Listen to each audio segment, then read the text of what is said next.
દેવભૂમિ દ્વારકા જિલ્લાના Dwarka police station ખાતે તાજેતરમાં એક ચીટિંગ તેમજ એક ફોર્જરી લગતનો ગુનો દાખલ થયેલો હતો. જે ગુનાની હકીકત જોતા તેમાં જે મુખ્ય આરોપી હતા તેમને એક સુયોજિત કાવતરું રચેલું હતું, જેમાં મુખ્ય આરોપી તરીકે અઝીમ મુલ્લા તથા અક્ષયભાઈ સોની અને અઝીમ મુલ્લા જે બંને આરોપીઓએ એક્સિસ બેંકમાં અલગ અલગ વ્યક્તિઓના નામે એક લોન અપાવવાનું કાવતરું રચેલું હતું. જે લોનમાં એમને ગોલ્ડ સિક્યોરિટી પેટે તેઓ સ્વીકારતા હતા. જે ગોલ્ડ ઓછી ગુણવત્તાવાળું હોવા છતાં પણ જે અક્ષય સોની હતા તેઓ બેંકના વેલ્યુઅર હોય, તેમણે પણ ઓછી ગુણવત્તાવાળું સોનું હોવા છતાં પણ તેમને હાઈ વેલ્યુ વાળું સોનું બતાવીને તેમને લોન પાસ કરાવેલી હતી.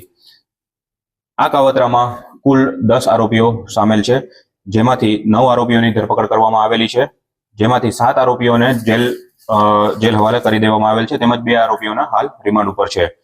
આરોપીઓના નામ છે અઝીમભાઈ મુલ્લા, અક્ષયભાઈ ગોરધનભાઈ ધાણક, પોતે સોની છે, તેઓ બેંકના વેલ્યુઅર હતા અને તેમને પણ ખોટી વેલ્યુએશન કરીને બધાને લોન અપાવેલી હતી.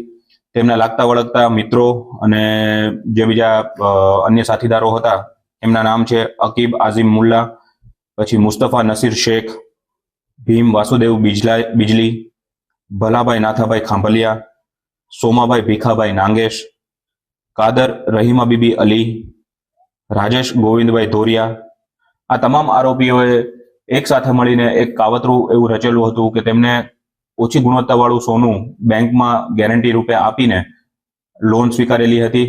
જે બાબતે આ તમામ આરોપીઓને પણ કમિશન પેટે રૂપિયા મળેલા હતા.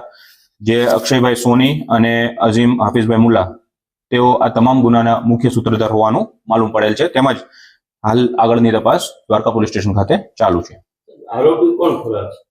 આરોપી હાલ અઝીમ હાફિઝ મુલ્લા જે છે એમના પત્ની છે રઝિયાબેન, તે હાલ અટક કરવાના બાકી છે. તેઓ હાલ ફરાર છે, પણ તેમને ટૂંક સમયમાં જ અમે ધરપકડ કરી લઈશું.